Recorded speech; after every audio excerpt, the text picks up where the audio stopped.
ഞാനാ ബേബി. എന്താ ബേബി ഇത്? ബേബി ബേബി ഇത്രയും ദിവസം എവിടെയായിരുന്നു? അതൊക്കെ പറയാം. വേഗം വെള്ളിക്ക് വരൂ. വേഗം വരാൻ.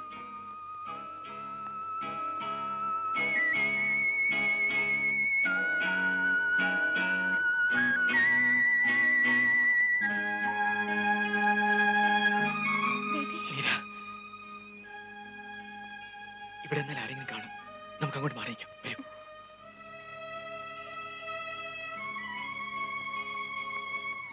ബേബി ബേബി ഇത്രയും ദിവസം എവിടെയായിരുന്നു? അതൊക്കെ പിന്നെ പറയാം. നമുക്ക് ഇപ്പൊ തന്നെ ഇവിടുന്ന് പോകണം. എങ്ങോട്ട്? എങ്ങോട്ടെങ്കിലും. മീരയുടെ ചേട്ടന്റെ കണ്ണിൽപ്പെടാത്ത ഏതെങ്കിലും ലോകത്തേക്ക്. ബേബി എന്താണ് ഈ പറയുന്നത്? മീരയ്ക്ക് എന്നോട് സ്നേഹമില്ലേ? ഉണ്ട്. എങ്കിൽ എന്തെങ്കിലും എടുക്കാനുണ്ടെങ്കിൽ എടുത്ത് വേഗം വരൂ. ഇല്ല, എന്റെ ചേട്ടനെ വിട്ട് ഞാൻ എങ്ങും വരില്ല. നിനക്ക് ഞാൻ വേണോ അതോ നിന്റെ ചേട്ടൻ വേണോ? എനിക്ക് രണ്ടാളും വേണം. അത് നടക്കില്ല. ചേട്ടന്റെ സമ്മതത്തോടെ നമ്മുടെ വിവാഹം നടക്കുമെന്ന് നിനക്ക് തോന്നുന്നുണ്ടോ? ബേബി, എനിക്കെല്ലാം എന്റെ ചേട്ടനാണ്. എന്റെ ആഗ്രഹത്തിനപ്പുറം ചേട്ടന് മറ്റൊന്നുമില്ല. ചേട്ടനോട് നമ്മുടെ വിവാഹം നടത്തി തരണമെന്ന് ഞാൻ പറയാം. ഞാൻ പറഞ്ഞ എന്റെ ചേട്ടൻ കേൾക്കാതിരിക്കില്ല. ചേട്ടനെ കുറിച്ചൊന്നും എന്നോട് പറയണമെന്നില്ല. മീരയ്ക്ക് എന്നോടൊപ്പം വരാൻ ഇഷ്ടമാണോ അല്ലയോ? നമുക്ക് എവിടെയെങ്കിലും പോയി രജിസ്റ്റർ വിവാഹം ചെയ്ത് സുഖമായി ജീവിക്കാം. ബേബി പറയുന്നതിനെ കുറിച്ച് എനിക്ക് ചിന്തിക്കാൻ പോലും കഴിയുന്നില്ല. എന്റെ ചേട്ടനെ ഉപേക്ഷിച്ച് ഞാൻ ഒരിടത്തും വരില്ല. പെങ്ങളോട് സ്നേഹമുള്ള ഒരു ചേട്ടൻ, സ്നേഹത്തിന്റെ വില എന്താണെന്ന് അറിയാത്ത ഒരു മൃഗമാണ് മനുഷ്യൻ. ബേബി, എന്റെ ചേട്ടനെ കുറിച്ച് ഒന്നും പറയരുത്. ഞാൻ പറയും. നിന്റെ ചേട്ടന്റെ മുഖത്തോക്ക് ഞാൻ വിളിച്ചു പറയും. ഞാൻ സ്നേഹിക്കുന്ന എന്റെ പെണ്ണിനെ എന്നിൽ നിന്ന് അകറ്റാൻ ശ്രമിച്ചാൽ പിന്നെ അയാൾ ഈ ലോകത്ത് ജീവിച്ചിരിക്കില്ല.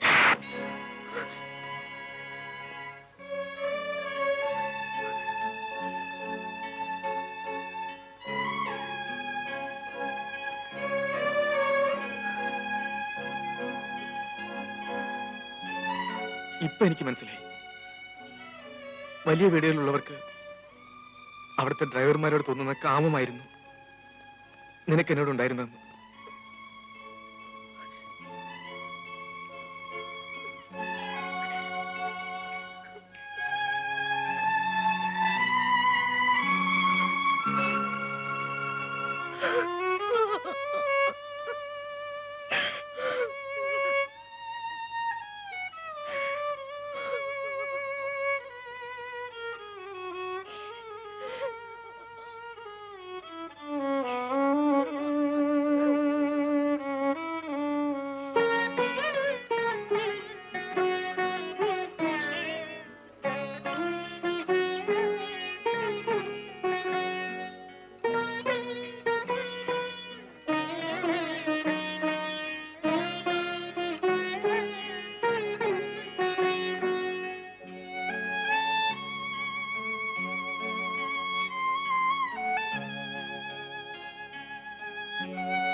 ഒന്നുമില്ല.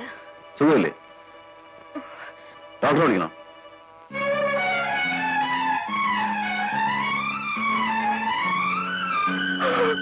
What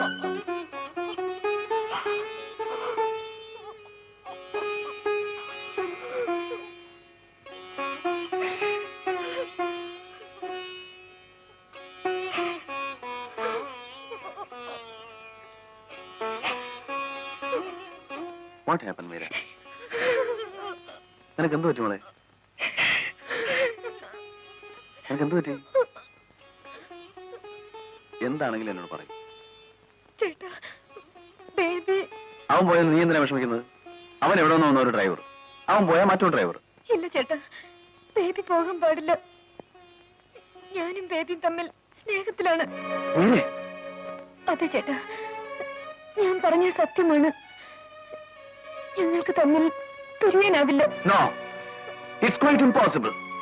It should be possible. ഞാൻ ഗർഭിണിയാണ്. ബേബിയുടെ കുഞ്ഞ്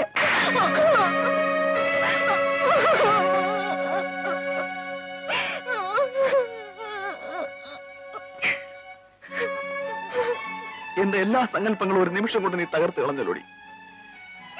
കുരുന്ന പ്രായത്തിലെ അച്ഛനും അമ്മയും നഷ്ടപ്പെട്ടവരാണ് നമ്മൾ. കൈക്കുഞ്ഞായിരുന്നു നിന്നെ ഈ നെഞ്ചിലെ ചൂടും കുളിരും കൊടുത്താണല്ലേ ഞാൻ വളർത്തിയത്. എന്നിട്ടാ നീ ഏതോ ഒരു ചെണ്ടിയുടെ കൂടെ. നിന്നെക്കുറിച്ചുള്ള 100 സ്വപ്നങ്ങളിലൂടെയാണ് ഞാൻ ജീവിച്ചത്. നിനക്കറിയാമോ, ഞാൻ വിവാഹം കഴിക്കാതിരുന്നത് നിന്നോടുള്ള എന്റെ സ്നേഹം കുറഞ്ഞു പോകുമെന്ന് കരുതിയിട്ടാണ്. ആ നീ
മോക്ക് വേദനിച്ചു.